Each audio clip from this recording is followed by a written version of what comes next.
Turn with me in your Bible this morning to Luke chapter 19.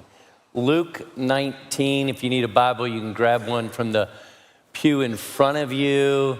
Matthew, Mark, Luke, John. We're looking at Luke 19 because we're doing a series here called Home for this Advent season. And we've said, you already heard it said once, that Jesus made his home among us that we might have a home forever with him. And we're looking at accounts in the Gospels where home is mentioned. And really, as you see Jesus coming into homes, talking about home, we get a taste of what home will look like with him.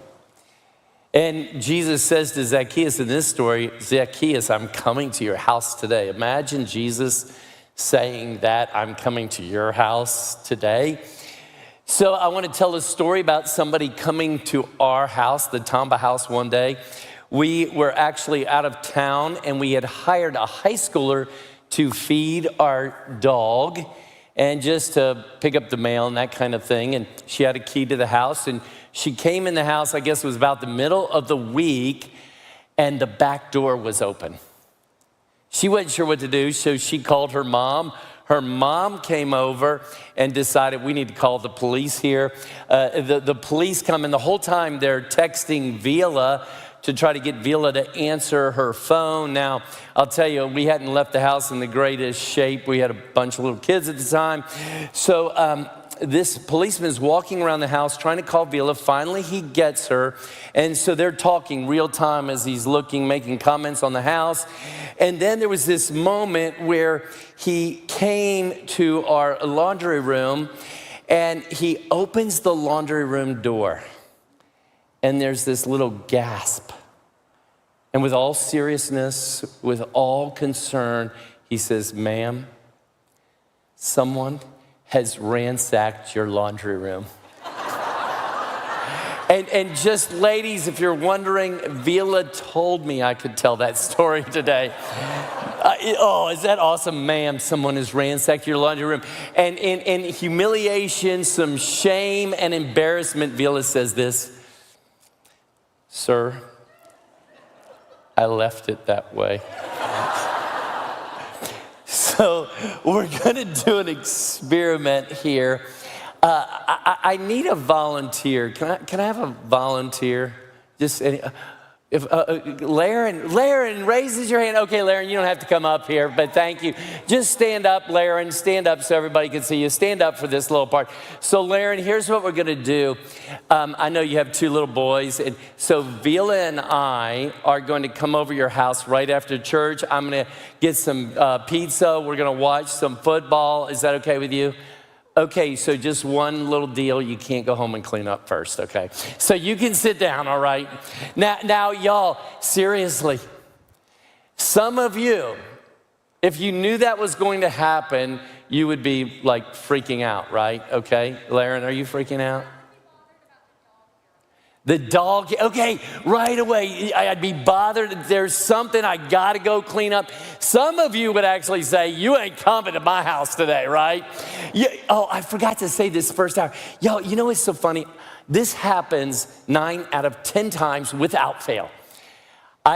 Somebody from here comes to pick me up for lunch, and as I'm getting in their car, what do they say?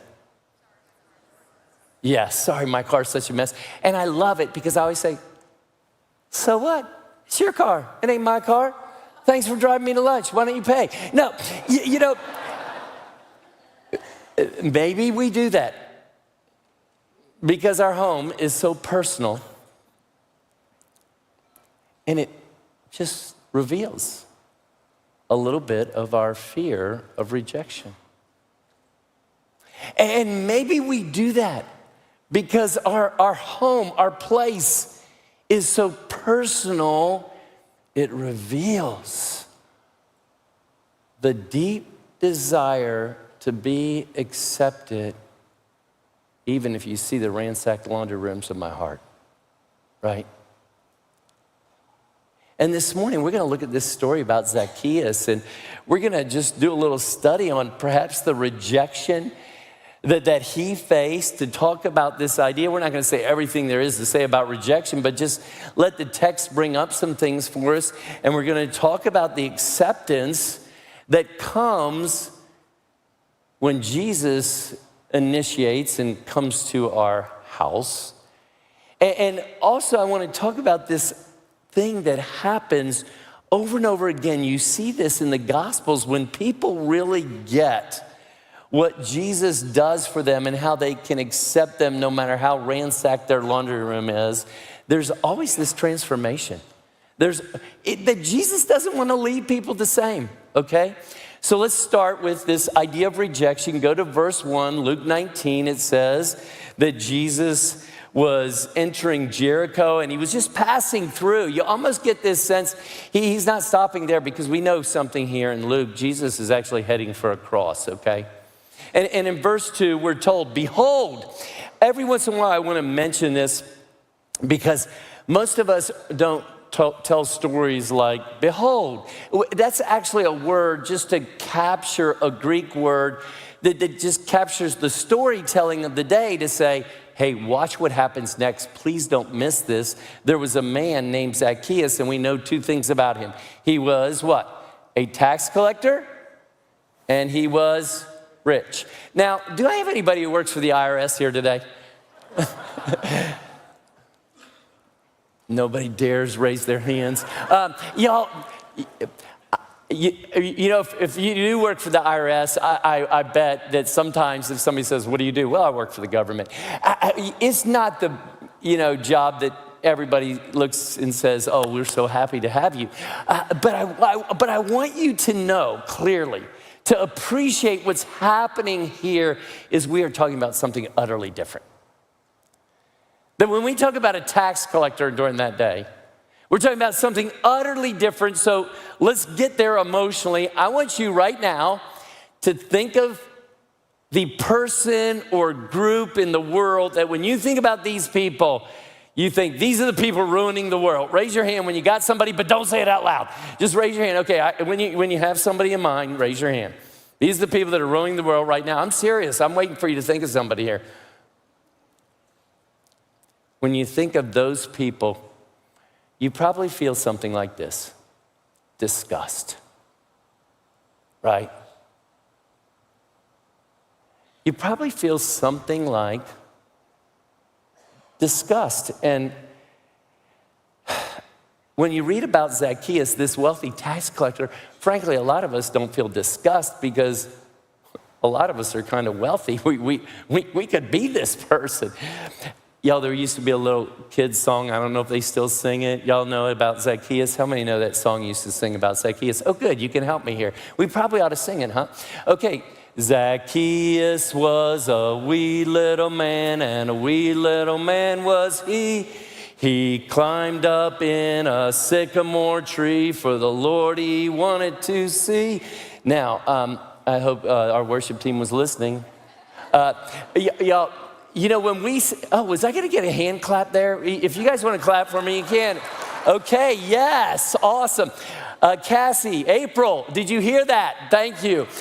So listen, you guys, when we sing that song, Zacchaeus is a hero to us. I want you to know the tax collectors of the day were the employees of the oppressive, conquering imperial Roman government. When they conquered territories, they annexed them, they abused them, and they levied taxes that were by no means fair. They were enormous. And people who took those tax collector jobs, they were rejected and they were hated by everyone. They were exploiters and oppressors. They were the scum of the earth. They would keep enormous amounts of what they collected, and that's why they were very rich. And now Zacchaeus, he's on the top of the pyramid. Notice it says he was a what? Chief tax collectors. I got a better song. Zacchaeus was a wee little chump, and a wee little chump was he. Y'all, I want you to know his dirty laundry, his ransacked laundry room was really, really smelly. You see, Zacchaeus is a Jewish name. Zacchaeus, later in the passage, mentions something that's probably straight out of Jewish laws. This guy was a Jew. You know what that means? He joined up with the Romans. He joined up with the people who hated the Jews. And he's working for them against his very own people. Here's one thing about rejection here. Zacchaeus represents the person who is rejected because of choices they have made. Because of bad choices they have made. Because of sinful choices they have made. Zacchaeus, he would not have been welcomed in his own hometown. Zacchaeus, he'd be he's the wealthy guy who thought he had gained the whole world and finds himself all alone and has destroyed people's lives in his wake. And y'all, first, I say this thing about rejection because this guy gives hope to the person today who knows rejection because of choices you've made. And so maybe I'll just ask all of us right now, when you look at the laundry rooms of your heart, what do you see?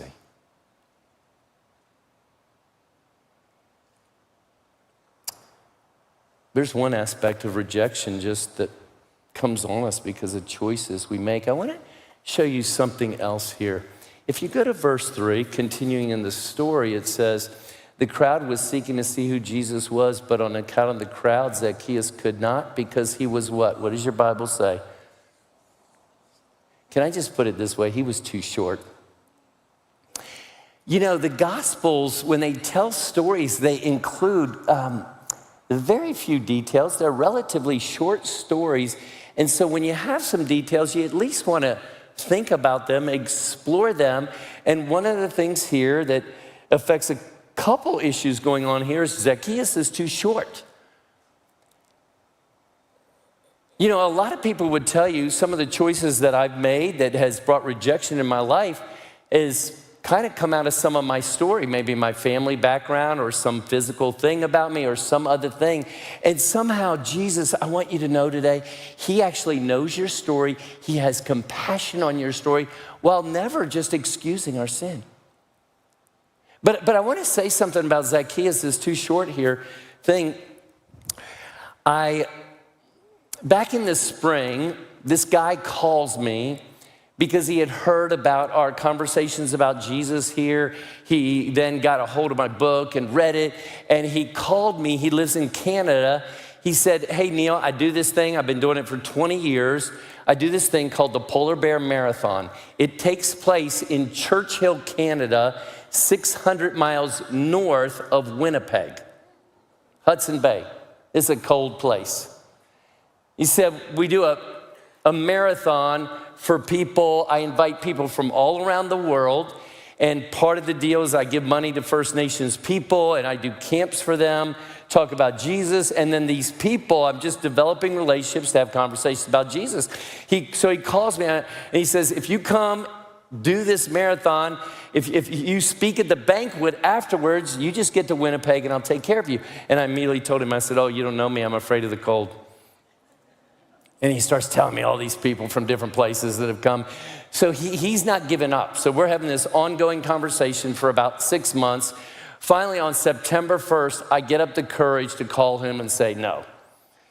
So I call him and I say, Albert, listen, you got to understand. I'm afraid of the cold, and I'm not even in shape to run a marathon in Dallas, Texas, let alone the frozen tundra in the Arctic Circle. And Albert says, I thought you were serious about having conversations about Jesus. I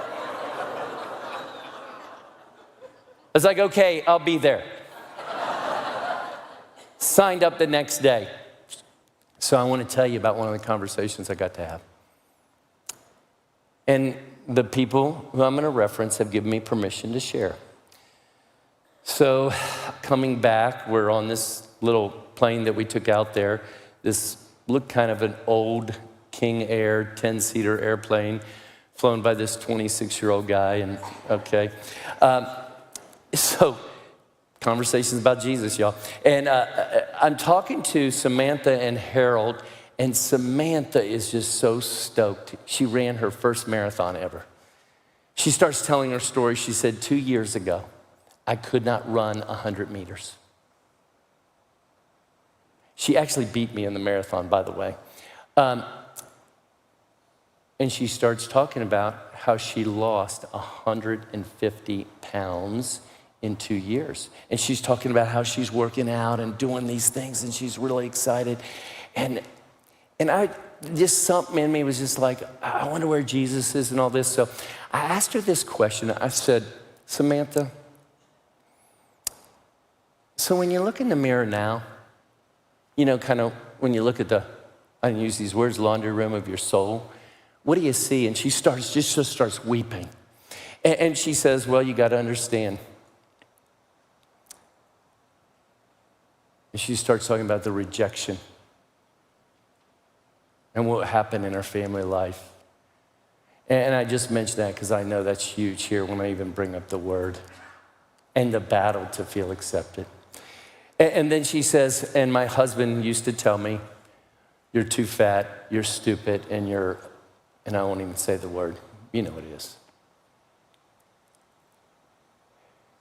And Harold says, well, let me say something about my story, Samantha. Growing up, I was too short. And Harold's this amazing guy. He says, I'm too short. I was too short. And I had these initials, LTL. He used to tell himself these initials all the time.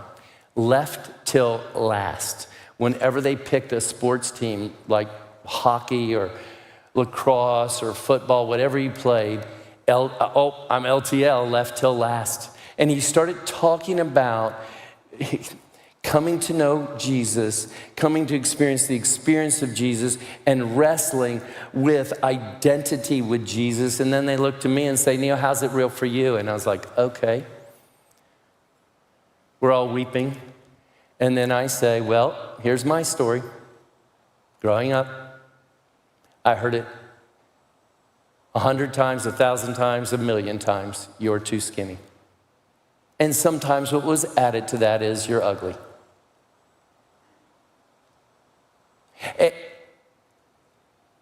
And I knew the rejection of that when my buddy is working on a date for me and he comes back and says, oh, she said she ain't gonna go out with you, you're too skinny.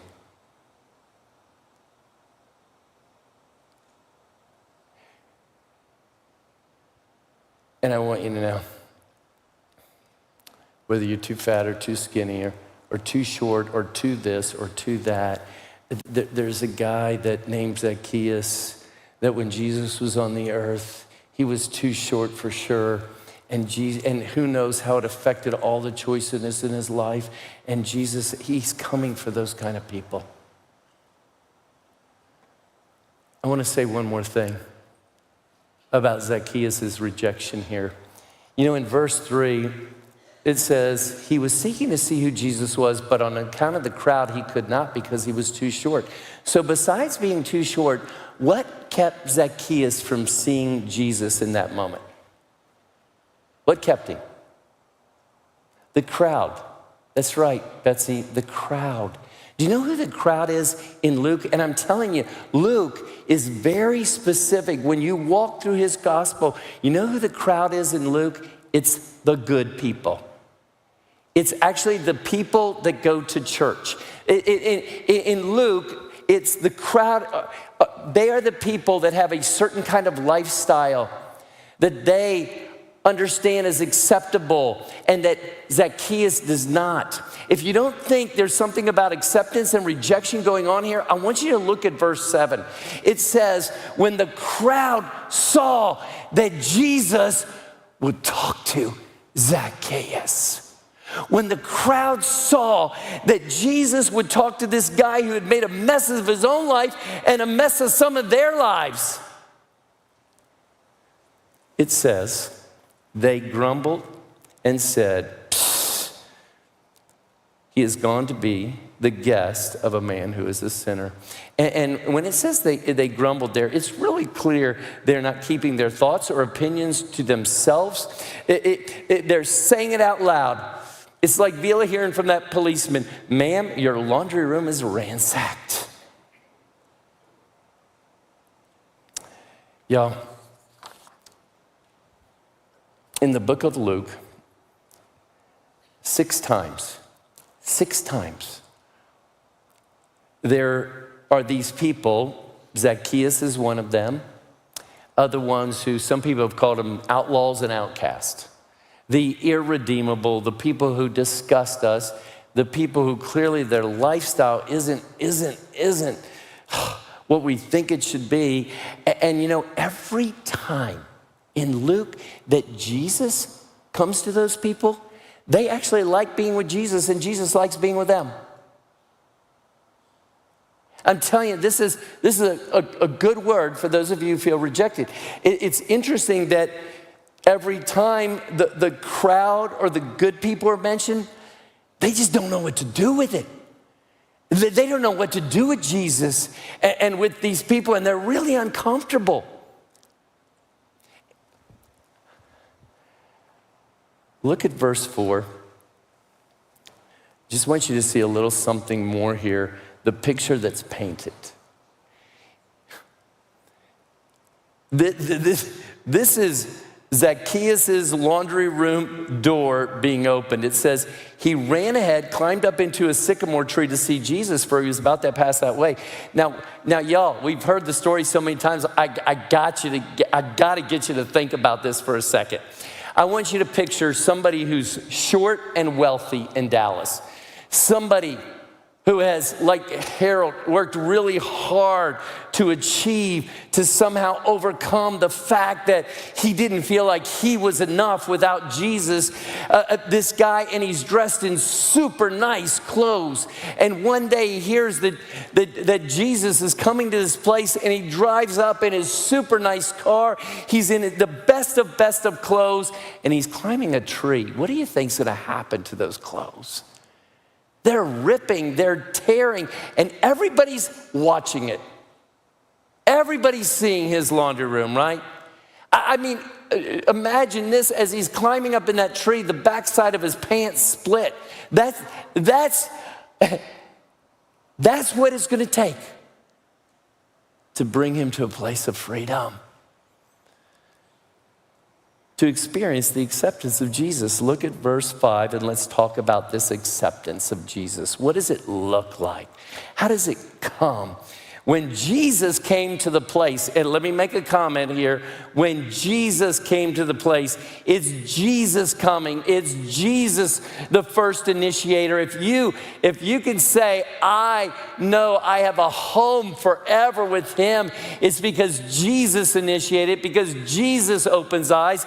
And it says Jesus came to the place, he looked up and said, Zacchaeus, your pants are ripped. No, he doesn't say that. Zacchaeus, hurry and come down, for I must stay at your house this day. Let me tell you, this word must, if you like to underline or circle things in your Bible, man, underline it, circle it, box it, make a diamond around it.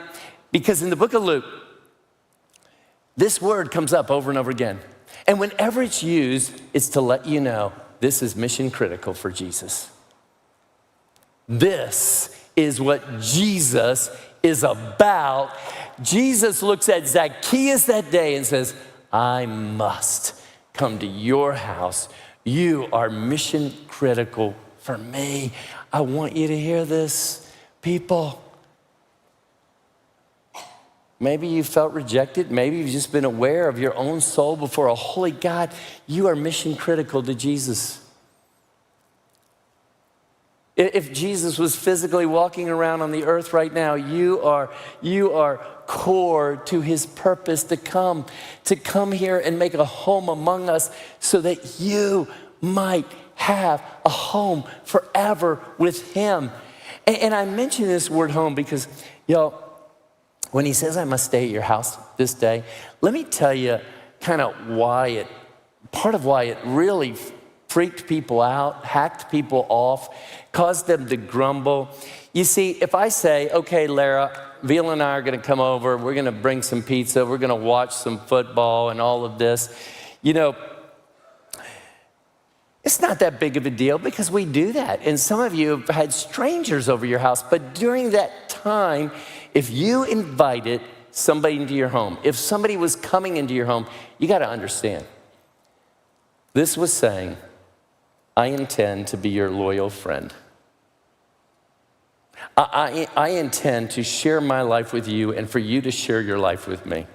And there's nothing you could say about yourself that could change that. You need to understand that we are going to have an intimate, committed, loyal relationship that lasts.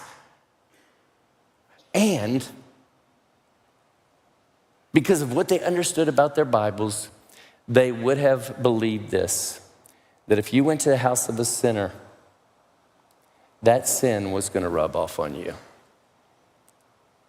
That ransacked laundry room was going to cause you to smell. And Jesus comes in. And y'all, I want to say a couple things here about this acceptance that Jesus brings. Whenever we look at these stories of the Bible, we understand we have something from Genesis to Revelation, the whole salvation history and work of God.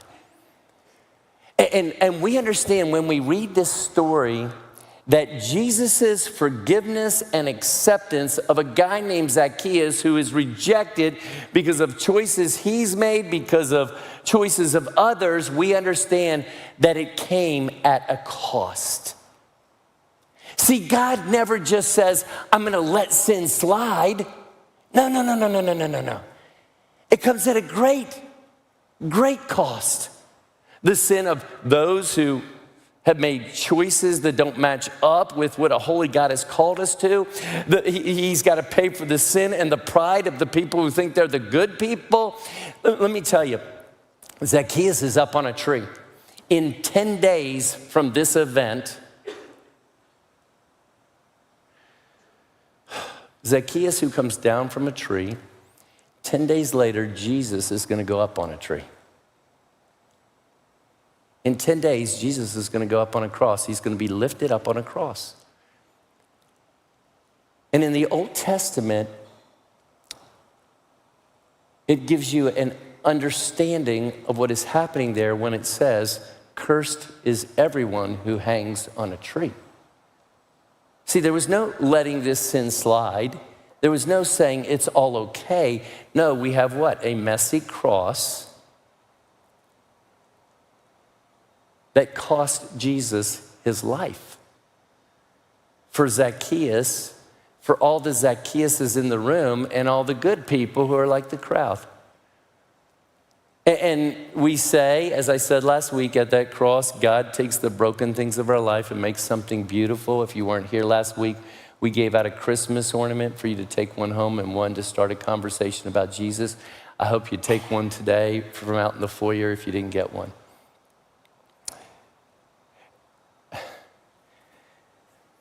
Rejection, acceptance, and I want you to hear something here. You read the story of Zacchaeus. Zacchaeus actually changes. There's transformation. And if you look at the stories in the gospel, even though Jesus' acceptance of Zacchaeus is not based on Zacchaeus' lifestyle, it's based on Jesus' life. Let me tell you, when Jesus accepts a person in his forever family based on the cost he's brought, he doesn't just say, and now your lifestyle's fine. Y'all, if we read this story, I got to tell you this because our culture's putting a lie out there every day, 100 times a day. Our culture's putting a lie out there 100 times a day, and it's making all of us feel badly. It's making parents feel badly. It's making kids feel badly. And I want you to know, just when we talk about Jesus' acceptance based on his life, and that it's not based on a lifestyle, but that Jesus doesn't want to just leave somebody in a lifestyle that's not for their best, that's not for God's holiness, that's not according to God's design. Do you realize, you know what Zacchaeus' name means? It means clean.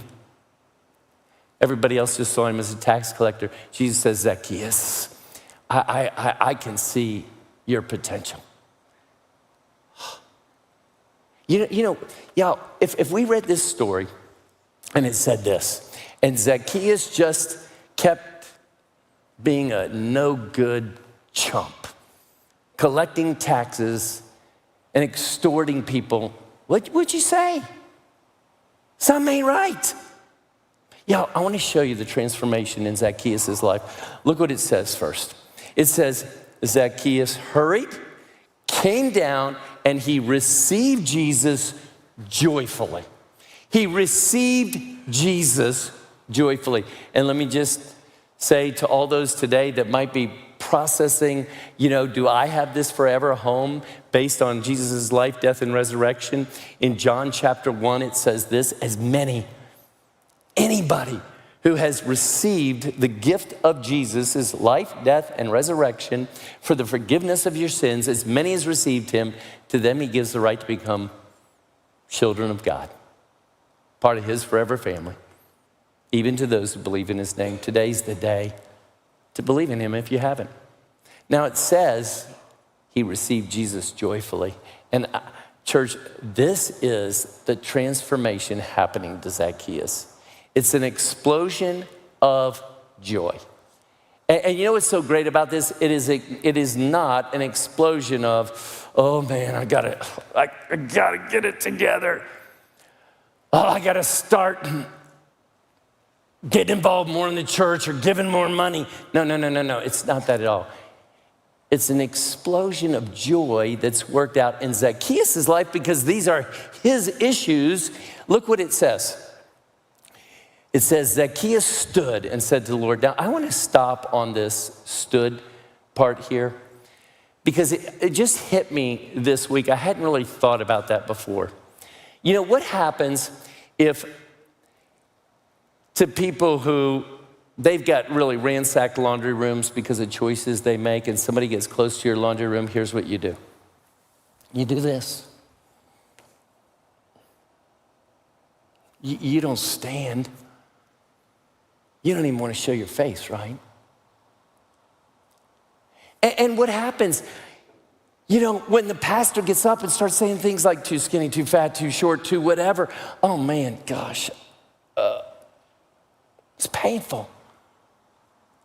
And what happens when the in-group somehow doesn't accept you and the in-group is looking at you as less than, and you feel those eyes, you do this, right? And it says, I love this. Zacchaeus, the guy who's too short, stood up. He says, Jesus. And he actually makes a little speech here, if not a commitment. And I want to show you what happens here. It says in verse 8, Zacchaeus said to the Lord, behold, Lord, half of my goods I give to the poor. And if I've defrauded anyone of anything, I restore it fourfold. I want to take each of these. Half of my goods I give to the poor. Now, I want you to know, this is why I say it's an explosion of joy of transformation. This is a guy who's been hurting people right in the area of money. In Judaism, if you were a really generous person, you gave 20%. Man, that was really generous. And Zacchaeus comes on the scene, and Jesus hasn't said, okay, Zacchaeus, let's cough it up right now. It says he just has this explosion. I'll give half my goods to the poor. 20% really generous. 50%? That actually might have been a little foolish. Some would have thought that's actually not good stewardship. Zacchaeus, out of the joy of being accepted by Jesus, who had opened the laundry room, the ransacked laundry room doors of his heart, out of joy, he says, I'll give half of what I got to the poor.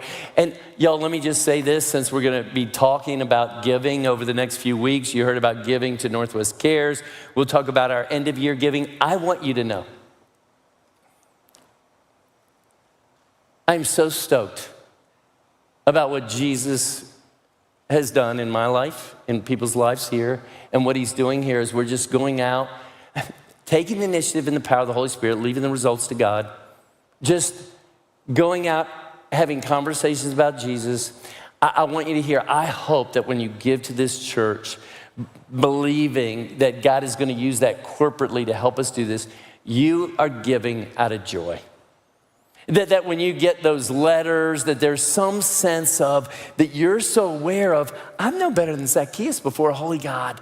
And out of that joy, there's this giving, so that when you get our letter at the end of the year, or you get a little reminder and says, I got to do that later, that you sit down, or if you're married, you sit down with your spouse and say, what can we give this year? That's our hope for you.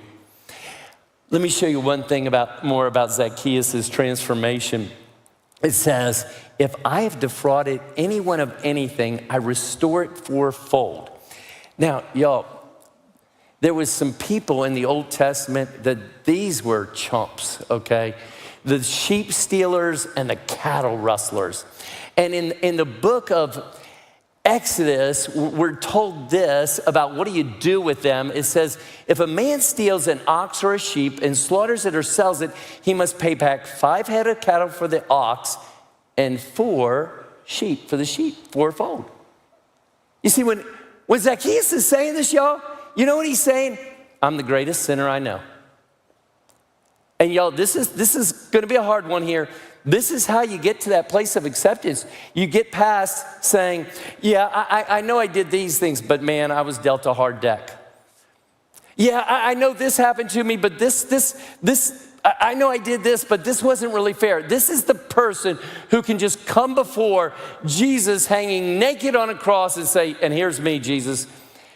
I'm the greatest sinner I know. That's what Zacchaeus is doing here. He's like free in that place. He knows it. He's been transformed. And Jesus summarizes all of this when it says in verse 9, Jesus said, today salvation has come to this house, so he also is a son of Abraham. Y'all, if he was already a son of Abraham by birth, why does Jesus say this? Because you know what? He's now a son of Abraham, not because of his work, but because of Jesus' work. He is a son of Abraham, not because he was born that way, but because he was born anew in Jesus. And then Jesus makes the great purpose statement of the book of Luke. For the Son of Man came to seek and to save that which was lost. Y'all, I got to tell you a little extra about Harold. So Harold, this guy, we're talking to Samantha about just wrestling with this idea of acceptance and our identity wrapped up in Jesus and what that can do to a person's life. Y'all, Harold, the guy, LTL, left till last, too short. This guy, because of just wanting to go into the world and have conversations about a Jesus who has accepted him, he has gotten to speak to a president of the United States, a vice president. He has gotten to speak to ambassadors of countries all around the world. And he is the chaplain for a pro-Canadian football team. He's out there hanging around with these, in his own words, these giant guys all the time. And here's little Harold. And that's why I tell you today, Jesus made a home among us that we might have a home forever with him. And that home, no matter what the world is telling you right now, is a home for people who are just able to say, you know what, I'm the greatest sinner I know. No ifs, ands, or buts, no excuses. Jesus, will you take me? Can you come into the ransacked laundry room of my soul? And Jesus says, at a great cost, I'd do it gladly for you. Let's pray.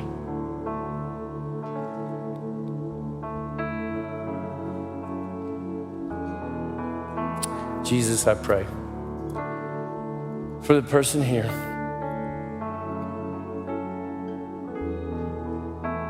who, for whatever reason, this morning feels rejected. That they can see that they don't need to justify anything or make any excuses. That you see their whole story.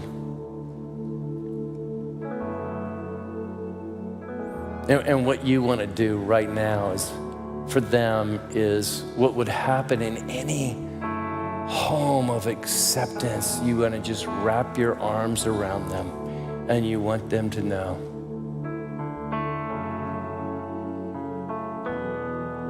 You want them to know. You've been chasing after them. You want them to know your, as we call it, your reckless love. You want them to know that there's no tree you will not climb.